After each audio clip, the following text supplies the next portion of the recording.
آپ عرفات کے میدان میں جاتے ہیں، آپ سعی کرتے ہیں، کیا کہتے ہیں، یہ ساری چیزیں یہ سب شاعر اللہ ہیں اور ان کی تعظیم کا حکم دیا ہے۔ بالکل اب اگر آپ صفا و مروہ کے اندر دوڑ رہے ہیں تو یہ کس کی تعصی کر رہے ہیں؟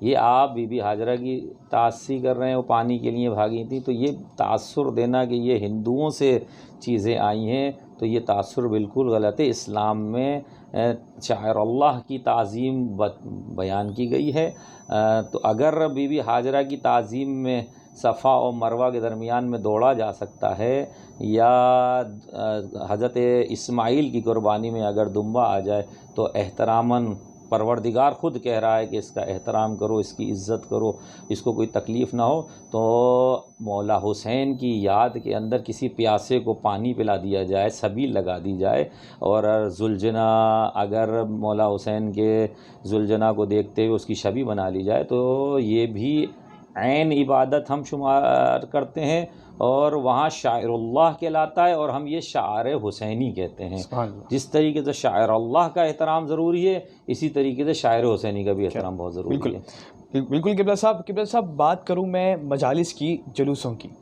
کہا جاتا ہے کہ شیعہ حضرات اس کو نیگیٹو تاثر دیتے ہیں، تو آپ کے پوائنٹ آف ویو میں کیا چیز ہے؟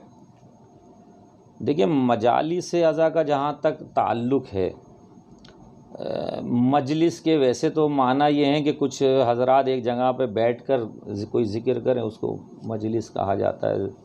جلسہ کے وزن کے اوپر ہے، یعنی ہم کسی جگہ جمع ہو جائیں، تو وہاں پر اگر ہماری مجالس میں شرکت کریں تو وہاں خدا کا ذکر ملتا ہے، اللہ کے رسول کا ذکر ملتا ہے، اور ائمہ اطہار کا ذکر ملتا ہے، اور سارے کے سارے ذکر کیا ہیں؟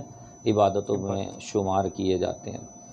دوسری طرف اگر انہی مجالسوں کے ذریعے سے حق اور باطل کی ہم پہچان کرواتے ہیں، اور حق و باطل کی آواز کو بلند کرتے ہیں، مظلوموں پہ جو ظلم کیا گیا ہے اس کا ہم بیان کرتے ہیں۔ باقی جہاں تک جلوسوں کا تعلق ہے تو یہ ایک قسم کا احتجاج ہے، ریکارڈ کرانا ہے ہمارا کہ دیکھیں یہ ایک ظلم تاریخ میں سن 61 ہجری میں ہوا ہے، اور ہم صدیوں سے یہ احتجاج ریکارڈ کرواتے آئے ہیں باطل کے سامنے، کہ باطل یہ نہ سمجھے کہ حق کو دبا دیا گیا ہے یا حق دب گیا ہے۔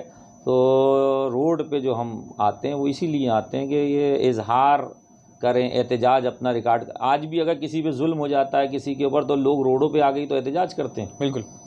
تو ہم اپنا احتجاج اس طریقے سے ریکارڈ کرواتے ہیں، جلوسوں کے ذریعے سے، مجالس اعضاء برپا کے ذریعے کہ جو مولا حسین کے اوپر کربلا میں مظالم ڈھائیں وہ ہم دنیا کو دکھا سکیں۔ قبلہ صاحب، آخر میں ہمارے چینل کی وساقت سے آپ ایک میسیج اگر دینا چاہیں محرم الحرام کے حوالے سے ہم تمام مسلمانوں کے لیے۔ دیکھیں، یہ محرم الحرام کا مہینہ امن اور وحدت کا مہینہ ہے۔ بے شک۔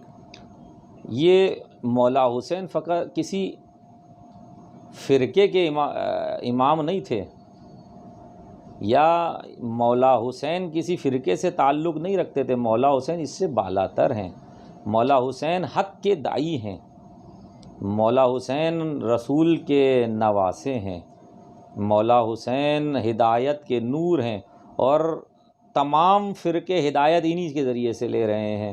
یہی وجہ ہے کہ غیر مسالک کے لوگ بھی انہی سے وابستہ ہو کر اپنی ہدایت لیتے ہیں۔ تو میرا تمام امت مسلمہ سے درخواست ہے کہ محبت و پیار سے اس مہینے کو منایا جائے، بے شک، سب مسالک کا احترام کیا جائے، سب مسالک کے مقدسات کا احترام کیا جائے، کسی کے بھی مقدسات کے خلاف کوئی بات نہ کی جائے۔ یہ سب پر لازم ہے کہ ہم سب اسی طریقے سے چلیں، اور وہ تعلیمات جو مولا حسین نے دی ہیں ان کو عام کیا جائے۔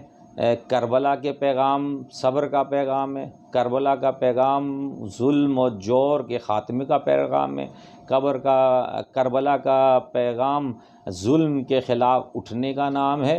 اگر اسی طریقے سے ہم سب مل کر اس آواز کو بلند کرتے رہیں تو انشاءاللہ تعالی ہماری بھی اصلاح ہوگی، معاشرے کی بھی اصلاح ہوگی، اور پوری قوم کی اصلاح ہوگی، اور ہمارا ملک بھی ترقی کرے گا۔ خاص بات یہ کہوں گا 14 اگست بھی آ رہی ہے، وطن کے اندر محبت و پیار کی فضا کو اس طریقے سے قائم کیا جائے کہ ہم پاکستانی ہیں، کہ ہم یہ لگے کہ ہم سب متحد ہیں، ہمارے درمیان کے اندر نہ کوئی کسی فرقے سے تعلق رکھتا ہے، نہ کوئی رنگ اور نسل کو، اور کسی بھی دشمن کو کوئی ایسا موقع نہ دیں کہ وہ ہمارے ملک کے اندر انتشار پیدا کر سکے اور انتشار کی فضا کو قائم کر سکے۔ بالکل قبلہ صاحب، جزاک اللہ، بہت شکریہ قبلہ صاحب، نے قیمتی وقت دیا۔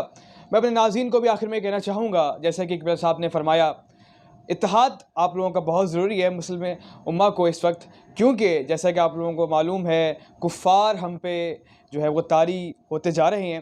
اس کے لیے ضروری ہمیں یہی ہے کہ آپس میں اتحاد کی فضا قائم رکھیں۔